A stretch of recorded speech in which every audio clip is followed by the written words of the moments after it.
So, all right, we are now recording. Uh, Andrew, we've been working together for over 2 months now. Why don't you just, before it gets any darker on my end, because my lighting setup is not the best yet, tell us Sure. a little bit about yourself. Where you're from, what you do. What does your business do? Just a little bit of that. Yeah, so I'm based out in Las Vegas, Nevada.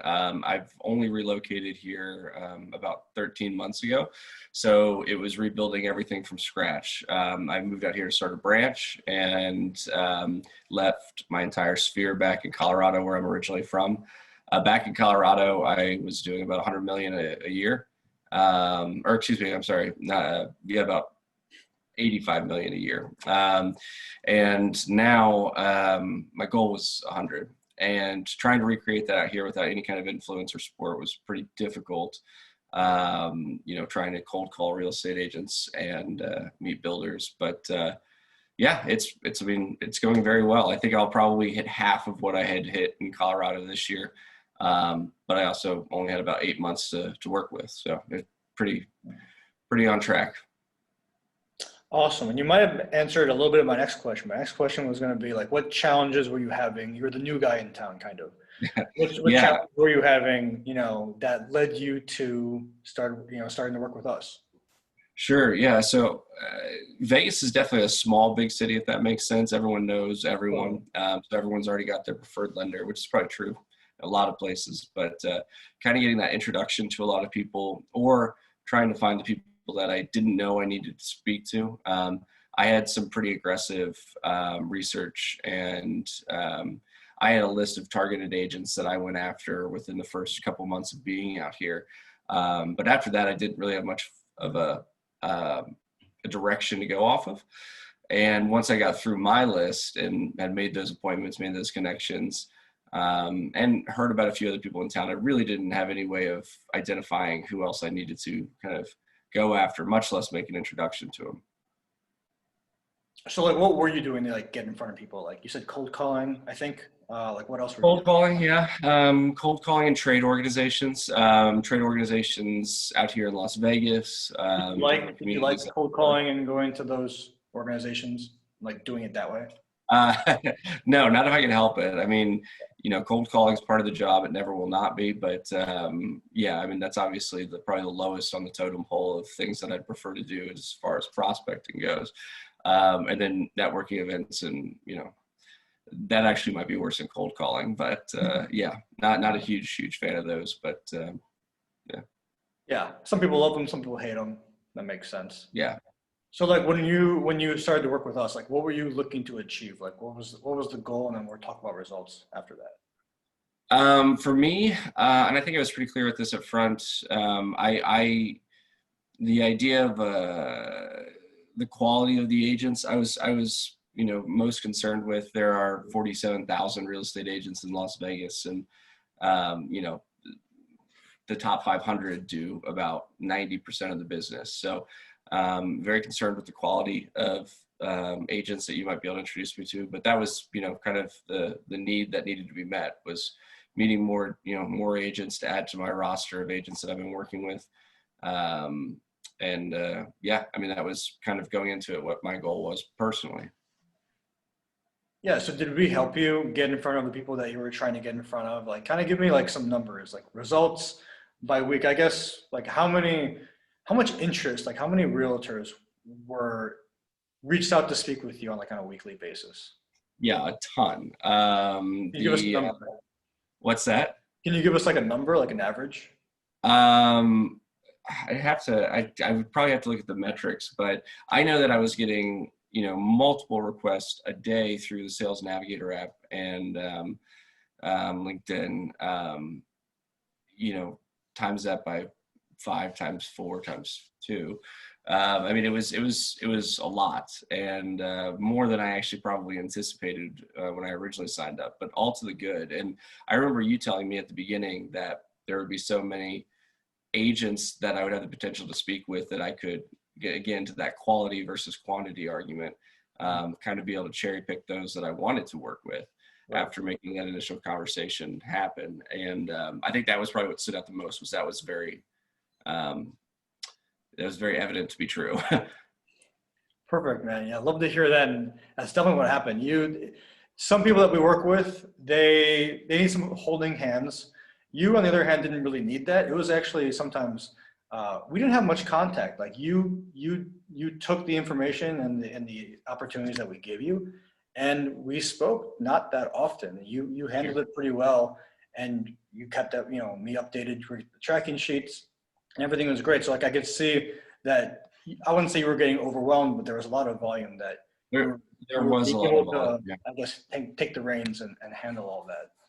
So like, Yeah, there was a lot of volume. yeah. So, and like some people, they need more help. They need some hand holding. You, on the other hand, we didn't have to speak that much. Like, I don't think your time commitment, like regarding like weekly calls, like we didn't need to have weekly calls. Some people do. Yep. In your case, you just took the opportunities and ran with them.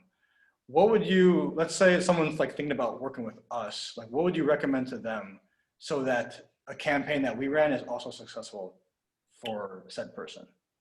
So I think this, as I was thinking about the campaign, I think the thing that made it really click for me is, oh yes, I want to do this.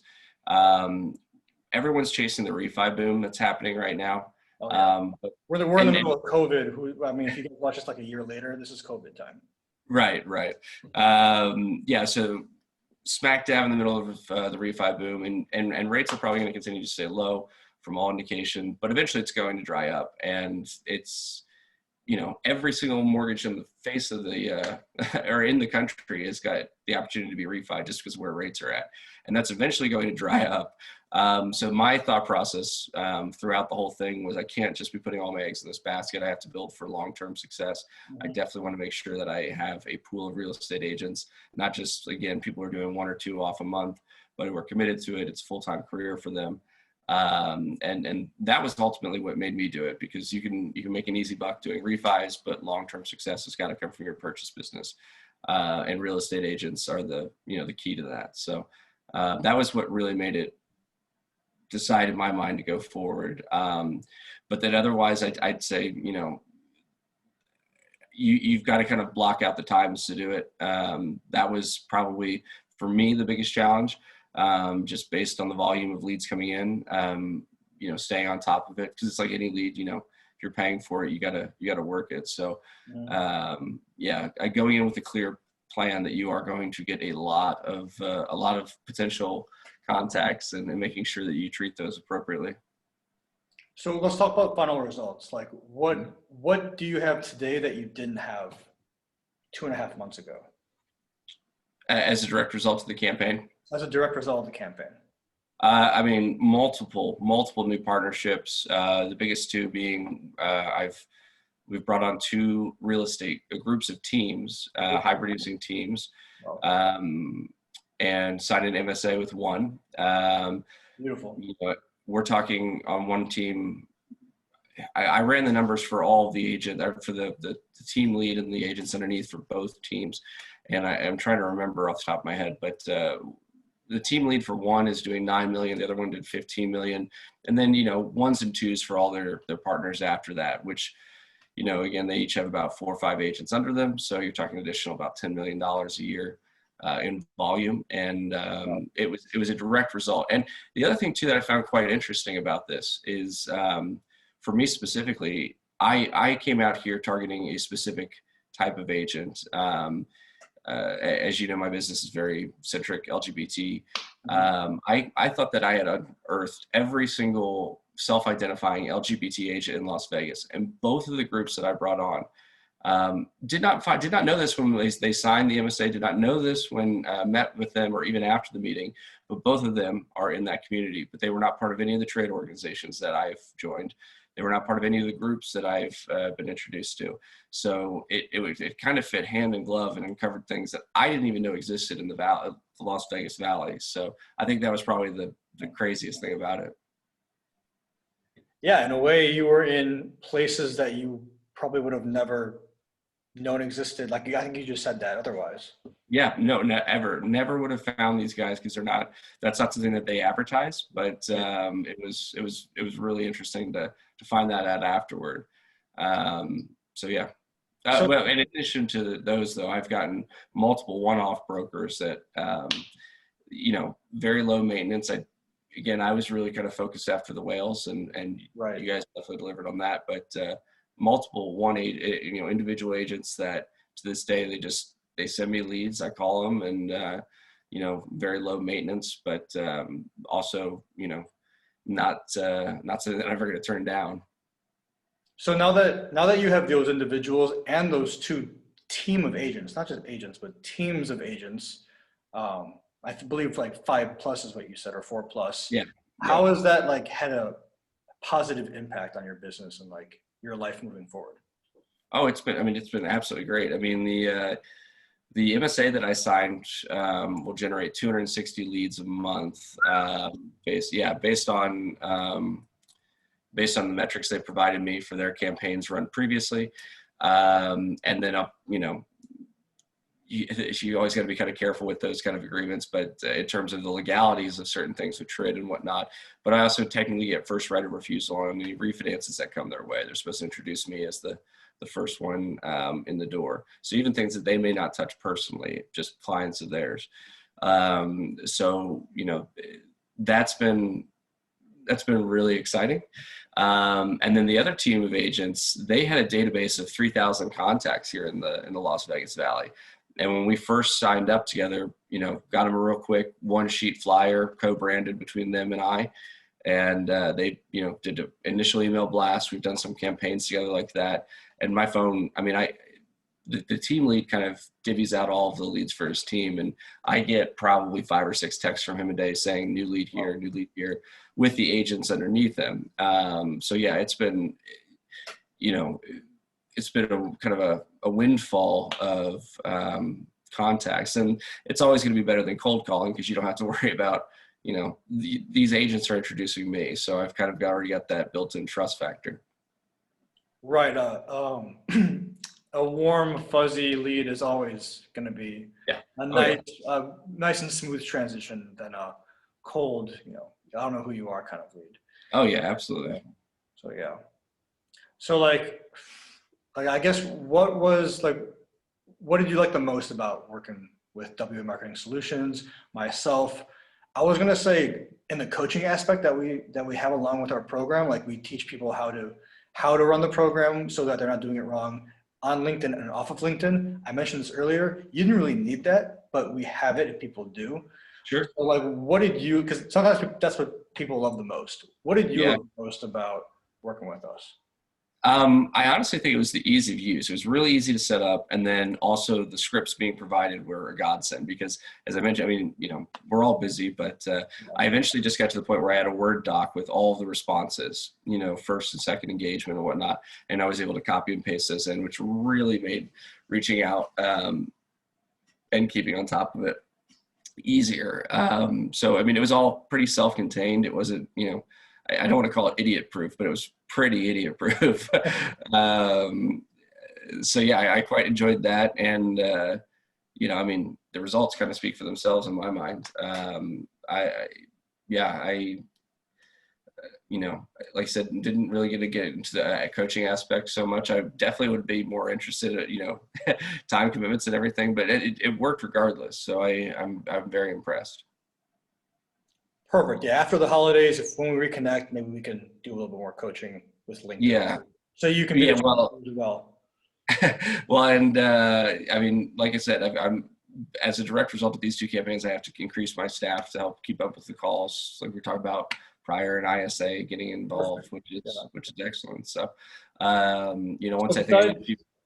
So sorry to interrupt you, but like besides this campaign being able to help you grow, your business, like because you've kind of checked off the list temporarily because we never stop prospecting, but since you've kind of checked off the list this year of building out your referral network, like what are you able to do now that you weren't able to do before? Well, I can refocus my attention from, prospecting agents. Not that like you said, you never really stop, but my immediate focus doesn't necessarily need to be on agent production. It can more be on working the leads that are coming in, maintaining the relationships that, we've developed over the last 2 months, and then also in fixing some of the internal issues that I've struggled with my operations team. making sure that they're firing on all cylinders, making sure that I've got the right people in the right seats, and then kind of staffing up accordingly to kind of fit these new, pain points with the additional leads. Exactly. Well, what about like personally, like business wise, you can now do this that you just mentioned. That you just mentioned like 5 things. What about personally now? Like, what's this opened up for you? Well, I mean, like I said, Vegas is a very small city, and once you start bringing on some of these smaller teams, Mhm. 5 agents, nothing to balk at all. But there are big groups of people out there. So the demonstrated successes of these, working with these, executing these MSAs, running their leads appropriately with the correct follow up and whatnot. That's all just building the track record, kind of making myself more known in the Las Vegas Valley, and that way I can eventually, not parlay, but build on those to go even higher up the food chain, if you will. Perfect. Yeah. Soon you won't be the new guy. Soon everyone's going to know you. And Yeah, it's accelerated a lot since the last couple of months. So absolutely. last question, and then we'll turn this off. Sure. What would you say to someone who's considering, they have the same challenges you had, like they were trying to either they're in the new town, or they just in general are trying to take it to the next level and add more referral partners to their book. What would you say to them? Well, new in town, 100% it's a no-brainer. It gets you a warm introduction to an agent you wouldn't have otherwise had, and it takes the heavy lifting off based on the automation that you guys have set up. But even the more seasoned agents that might have been established in their towns, I think the point that I made about the 2 groups that I had, I looked specifically for them and never found them, but your guys' campaign did in a way that I never would have thought to. So that it just goes to show, like I said, 47,000 agents in Las Vegas. In Denver, it's something like 163,000. I mean, there are tens of thousands of agents. You're not going to know all of them, and this kind of uncovered more valuable ones than what I had previously been working with. Yeah, we only got you in front of a couple of thousand, so we have a lot more work to do. Yeah. That's incredible to even think about. I was curious. I don't know if I'd ever seen the end all total leads number, but that's really I'll send it to you afterwards so that you can remarket to these guys after. yeah. I'd love that, and that makes me know that this is something that would be worth continuing to as I free up more of my time with juniors underneath me and whatnot to pursue. Actually, I have one more question because I know this is why people watch these videos. They always want to hear about the ROI. Sure. It's only been 2 months, so we all know the sales cycle is longer than like 90 days, like minimum Yeah. 90 days. Unless it's a refi, but we're not talking about that. We're talking about Yeah. purchase. What's your forecast? Because it's only been 2 months. Like, what's your forecast? If you can give me like a calculated number, if possible. Yeah. Not So the really MSA, for people who are watching. yeah. So the MSA that I signed, I mentioned off camera, that went into effect because we just got it drafted by both compliance teams. That went into effect. It was signed last week, and it'll be going into effect on Monday of this following week. So that one I can't really judge. But on the other group of people, the one that I told you was texting me about 5-6 deals a day, I have 4 pre-approvals. And based on comp structure and everything, if you're actually talking about ROI, like true dollars and cents, it's 21. It's about 24,000 and just the pre-approvals from that one. And that's not the one that I signed the MSA with, but that one group of agents based on the leads that they've sent me and that I've pre-approved. Love it. So, Short yeah. term, love it. And that's going to snowball as it has been as you nurture these relationships. Oh yeah, no, I have no doubt about that. Like I said, the fact that the other one hasn't even started. Like I said, they've been running the campaigns, but my portion of the for the MSA doesn't kick in until next Monday, so I haven't even seen those come in yet. Although I know the leads that are coming in, I know what they're generating. So I'm very excited about that. Awesome, I am too, and I'm definitely going to text you here and there and asking you for updates. Is there anything that you want to end this recording by saying anything at all, or anything? Yeah. No, I really appreciate it. I'm very glad I did this. It was, it was worth everything that I paid for and more. And I do probably, you know, like I said, well, I've got to get everything now, because I mean, I really can't get over the drastic change in what I've got in the pipe now after this campaign. But once I kind of get everything firing on all cylinders, you know, this is something I definitely plan on coming back to again. Perfect. Yeah, it's a good problem to have.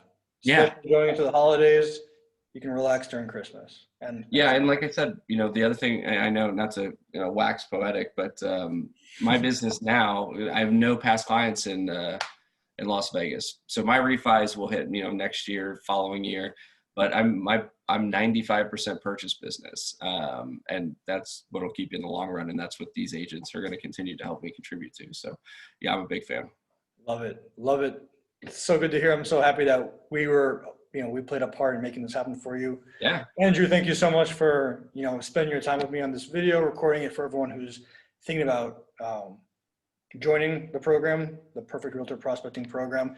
If anyone wants to reach out to you, is that okay if they Yeah. do? Is it okay if we refer them to you? Yeah, absolutely. Be happy to. Awesome, Andrew. Thanks so much. And we're going to talk after this, after I. Okay. Sounds good. All right. All right. For anyone watching this, thanks for watching, and hopefully I hear from you guys soon. All right. Bye-bye.